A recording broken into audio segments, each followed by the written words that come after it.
एक लोगों के बीच में भ्रांति और भी है, और वो ये कि जब करंट लगता है आदमी को तो करंट आदमी को पकड़ लेता है।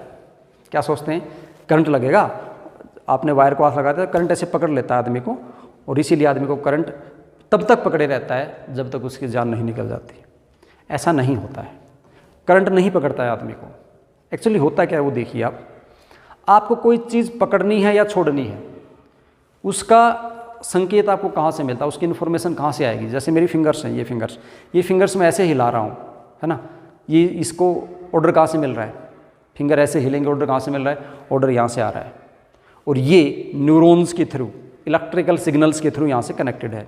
तो ये फिंगर मुझे ऐसी करनी है, ऐसी करनी है, क्या क्या डिज़ाइन मुझे फिंगर कैसे करना है, वो सारा मेरा यहाँ से कंट्रोल हो रहा है। ये क्या करता है, इलेक्ट्रिकल सिग्नल भेजता है न्यूरॉन्स के थ्रू, यहाँ इसके पास आती हैं, वो क्या करते हैं फिर उसके अकॉर्डिंग ऐसे काम करता है।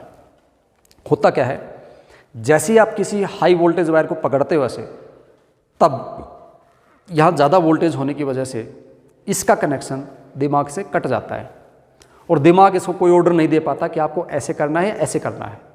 तो वो जिस पोजीशन में था, आपका हाथ उसी पोजीशन में रह जाता है, और लोगों को लगता है कि एसी ने चिपका लिया। उसने चिपकाया, वो अट्रैक्ट नहीं करती है, वो रिपल नहीं करती है कुछ, वो हाई वोल्टेज थी उसमें और वो करंट था। उसने क्या किया, आपकी बॉडी के अंदर बहुत ही लो करंट फ्लो करता है, हल्का सा वोल्टेज होता है, उस सिग्नल को जो दिमाग तक सिग्नल भेज रहा था उसको कनेक्शन को काट दिया उसने। तो इसलिए आपका जो हाथ है वो दिमाग के कंट्रोल में अब नहीं है, इसलिए आपके हाथ को पता नहीं चल रहा कि करना क्या है। तो इसलिए अगर ऐसा था तो ऐसा ही रह जाता है। कुछ केस में आपने देखा होगा आदमी थोड़ा सा अटेंटिव होता है काम करते हुए, उसने ऐसे किया तो तुरंत दिमाग ऑर्डर देता है, वो ऐसे छोड़ देता है, तो उस केस में उसके बचने के चांस होते हैं। ओके, तो आगे से ध्यान रखना, एसी कभी भी किसी आदमी को अट्रैक्ट नहीं करता है, चिपकाता नहीं है। ये सारा खेल किसका है, दिमाग से कनेक्शन कटा तो हाथ ऐसे रह गया, ऐसा था तो ऐसे रह गया।